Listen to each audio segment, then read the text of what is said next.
বহরমপুরেও খুশির ঈদে সামিল ৮ থেকে ৮০। দীর্ঘ এক মাস অপেক্ষার পর খুশির ঈদের আনন্দে সামিল সকলে, খুশিতে মাতোয়ারা সবাই। উৎসবের মরশুমে বস্ত্র প্রতিষ্ঠান কাভেরি নিয়ে এলো শাড়িতে buy two get one free. এছাড়াও থাকবে কেনাকাটায় গোল্ড কয়েন অফার এবং নিশ্চিত উপহার। তাই সঠিক দামে ভালো মানের কালেকশন পেতে আজই চলে আসুন কাভেরিতে। ৮ থেকে ৮০ ঈদের খুশিতে মাতি। পবিত্র ঈদের দিন সকাল থেকে খুশির আমেজে মেতেছেন মুর্শিদাবাদবাসী। সেই খুশির আমেজ দেখা গেল বহরমপুরের খাগড়া বড় মসজিদেও, শহরের অন্যতম পুরনো মসজিদ, যেখানে বৃহস্পতিবার সকালবেলায় নামাজ আদা করলেন প্রায় ১০০ খানিক মানুষ। সকাল ৮টার সময় শুরু হয় নামাজ পড়া।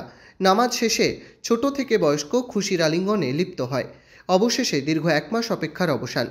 ১১ই এপ্রিল বহরমপুর শহর তথা জেলা জুড়ে পালিত হল ঈদ উল ফিতর। এক মাসের সংযম, ত্যাগ আর সিয়াম সাধনার পর খুশির সেই দিন, খুশিতে মাতোয়ারা সবাই।